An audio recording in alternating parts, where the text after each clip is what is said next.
Hallo, ich will jetzt mal einen SO-Check, eine Analyse eines SO-Checks erklären anhand einem Beispiel, dass man mal so sieht, was da alles drin ist, was einem erwartet und zumindest mal so einen Einstieg da drin hat.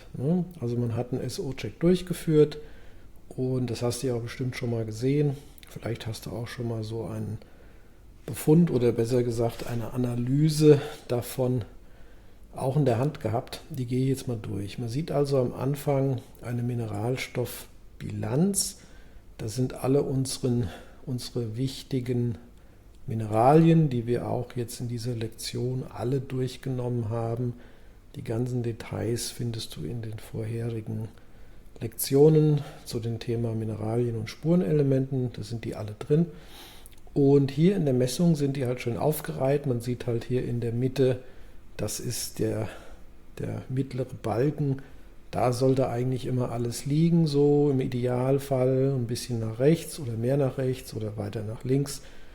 Intuitiv zu wenig, zu viel, da muss man gar nichts zu sagen. Das Farbschema hier mit Grün, Gelb, Orange, Rot ist ein typisches Ampelsystem. Da sieht man dann auch nochmal gleich, was hier passiert. Hier sehen wir, Calcium ist ein bisschen erhöht, Magnesium okay, könnte auch noch ein bisschen mehr sein, Phosphor auf jeden Fall schon mal orange, Silizium auch.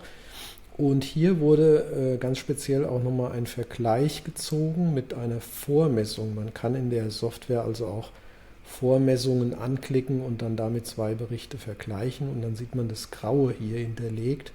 Dann sieht man, wie sich das verändert hat. Also hier sieht man, dass Magnesium ein bisschen besser geworden ist, Phosphor hat sich verschlechtert. Dann Natrium, Kalium, Kupfer, alles grün, Zink grün, Chrom grün, Jod ganz gut, Selen ganz gut. Also die Person, die hier untersucht wurde, die hat hier wahrscheinlich schon einiges gemacht, um da hinzukommen. Schwefel ist ein bisschen niedrig. Also hier hätte man zum Beispiel wenig Handlungsbedarf, auf jeden Fall Phosphor natürlich sehr wichtig, da müsste man was tun, Silizium sollte man was tun und Schwefel ein bisschen auffüllen, das war es auch schon. Und dann sieht man im nächsten Abschnitt hier, hier kommen noch ein paar weitere, die sind auch alle grün, da kann man sagen, die Person, wie gesagt, hat durch die Bank gute Ergebnisse erzielt. Die Verhältnisse, die Ratios im nächsten Fall zeigen halt verschiedene wichtige Verhältnisse von Mineralien. Das kennt man aus der wissenschaftlichen Literatur, dass zum Beispiel Calcium, Magnesium in einem bestimmten Verhältnis stehen sollen, genauso wie Calcium, Phosphor, Kalium, Natrium und Kupfer und Zink. Und dann kann man hier sehen, wie diese Verhältnisse sind. Logischerweise, wenn jetzt zum Beispiel hier Calcium-Phosphor hier so ein bisschen nach rechts geht, dann kann man zuvor schauen, und da haben wir ja gesehen, Phosphor ist zu niedrig. Das erklärt, warum das so ist. Dann im nächsten Abschnitt schauen wir uns die toxischen Metalle an.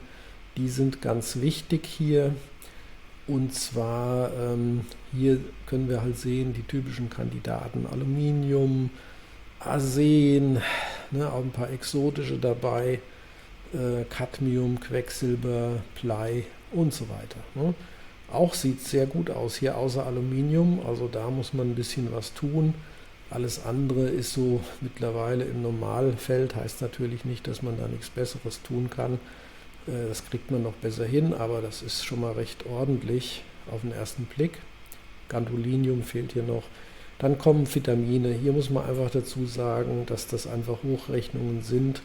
Vitamine kann man so über Spektralmessungen nicht hinbekommen, sauber.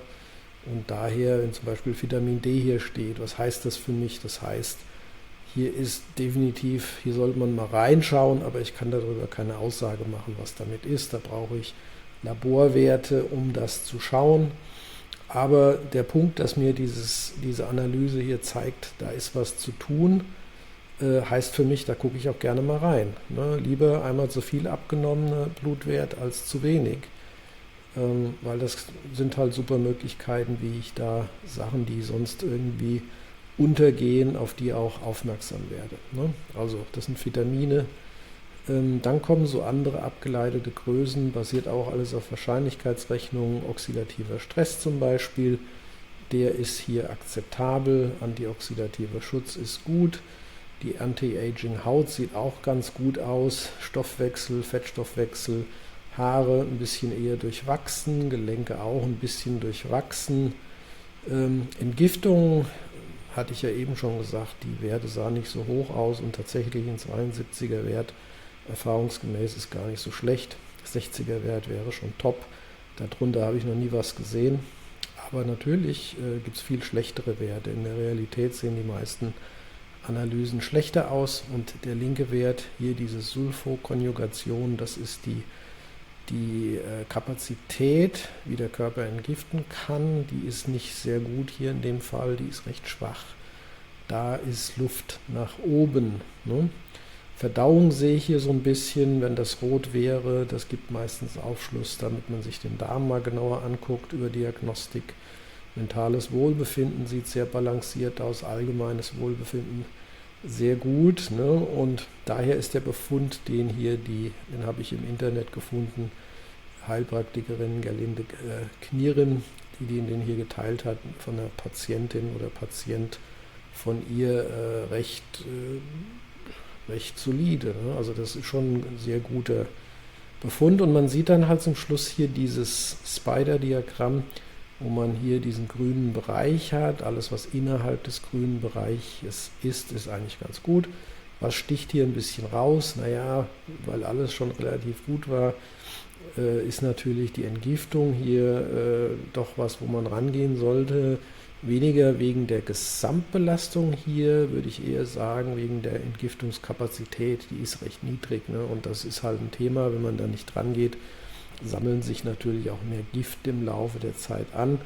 Haare wurde ja auch nochmal rausgestellt, aber wenn das jetzt das einzige Problem wäre, würde ich sagen, okay, damit kann man leben. Ne? Also im Prinzip, das sollte dir mal so einen Eindruck geben, wie so eine Analyse hier aussehen könnte. Hier in dem Fall eine sehr optimistische Analyse mit viel Grün, mit vielen Sachen, die gut mittendrin sind, wo sie sein sollen. Und das ist wahrscheinlich ein Patient, der oder die schon einiges an Therapie gemacht hat und auch erfolgreich umsetzt. Und das gibt mal so einen ersten Eindruck. Und um das jetzt zusammenzufassen, wenn ich das jetzt sehe, ne, was sagt mir das alles?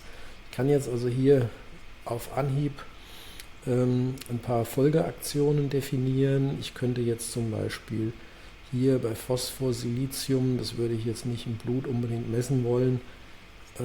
Das heißt, das kann man substituieren. Da gibt es bestimmte Protokolle, wie ich das Basisprotokoll jetzt erweitern kann, um diese zwei Sachen ein bisschen aufzufüllen.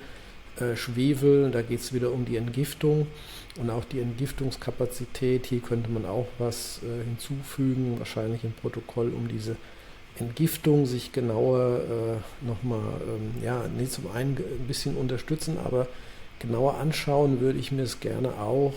Da ist natürlich eine DNA-Analyse gut, um sich die ganzen Entgiftungsgene Phase 1, 2 mal genauer anzuschauen, wo es da klemmt und letztendlich da was zu tun. Ne? Ich würde mir wahrscheinlich auch hier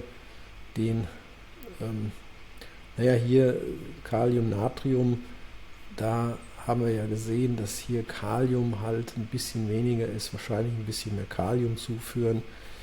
Und Vitamin D würde ich mir gerne die Blutwerte mal anschauen. Ne? Also das wäre jetzt das konkrete Sachen, die man sich hier anschauen könnte. Wenig Handlungsbedarf. Ich würde hier keine Vollblutmineralanalyse ehrlich gesagt durchführen. Das sieht einfach zu gut aus. Das würde mir jetzt wahrscheinlich nicht sehr viel Mehrwert geben. Wenn das aber jetzt schlechter wäre, wenn ich jetzt hier viele im Rot gehabt hätte oder auch links, dann hätte ich mir vielleicht nochmal gerne eine Vollblutmineralanalyse angeschaut. Aber so kriegt man mal ein Gefühl, was man da draus sehen kann, was man da ableiten kann und was so die Bereiche sind. Das sind einfach weitere Datenpunkte und das Ganze mit einer Messung, die gerade mal weniger als eine Minute gedauert hat.